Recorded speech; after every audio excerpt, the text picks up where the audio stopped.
আয়াত ১৩ وَلَيَحْمِلُنَّ أَثْقَالَهُمْ وَأَثْقَالًا مَعَ أَثْقَالِهِمْ وَلَيُسْأَلُنَّ يَوْمَ الْقِيَامَةِ عَمَّا كَانُوا يَفْتَرُونَ। অনুবাদ, তারা তো বহন করবে নিজেদের ভার এবং নিজেদের বোঝার সাথে আরও কিছু বোঝা, আর তারা যে মিথ্যা রটনা করত সে সম্পর্কে কিয়ামতের দিন অবশ্যই তাদেরকে প্রশ্ন করা হবে। তাফসীর ১ নং ফুটনোটের বিবরণ, অর্থাৎ কাফেররা মুসলিমগণকে বলত, তোমরা অহেতুক আখেরাতে শাস্তির ভয়ে আমাদের পথে চলছ না। আমরা কথা দিচ্ছি, যদি তোমাদের কথাই সত্য হয় যে আমাদের পথে চললে আখেরাতে শাস্তি পেতে হবে, তবে তোমাদের পাপভার আমরাই বহন করব। যা কিছু শাস্তি হবে আমাদেরই হবে। ইবনু কাসির। সাধারণ মুসলিমগণের সাথে কাফেরদের এমনি ধরনের উক্তির জবাবে আল্লাহ তাআলা বলছেন, যারা এরূপ বলে তারা সম্পূর্ণ মিথ্যাবাদী।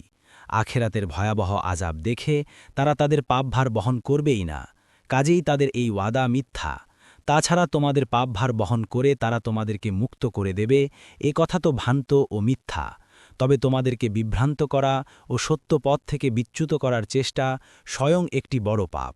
এই পাপভারও তাদের কাঁধে চাপিয়ে দেয়া হবে, ফলে তারা নিজেদের পাপভারও বহন করবে এবং যাদের বিভ্রান্ত করেছিল তাদের পাপভারও একসাথে বহন করবে। ইবনু কাসির। এ আয়াত থেকে জানা গেল যে ব্যক্তি অপরকে পাপ কাজে লিপ্ত করতে অনুপ্রাণিত করে অথবা পাপ কাজে তাকে সাহায্য করে, সেও আসল পাপীর অনুরূপ অপরাধী।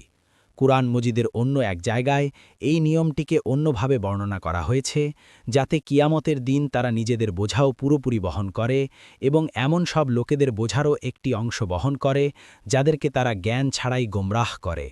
সূরা আন-নাহল ২৫।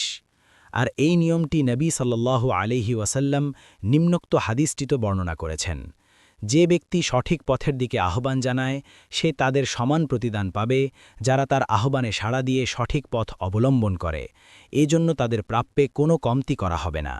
আর যে ব্যক্তি গোমরাহির দিকে আহ্বান জানায় সে তাদের সবার সমান গুনাহের ভাগী হবে যারা তার অনুসরণ করে, এবং এজন্য তাদের গুনাহের মধ্যে কোনো কমতি করা হবে না। মুসলিম ২৬৭৪।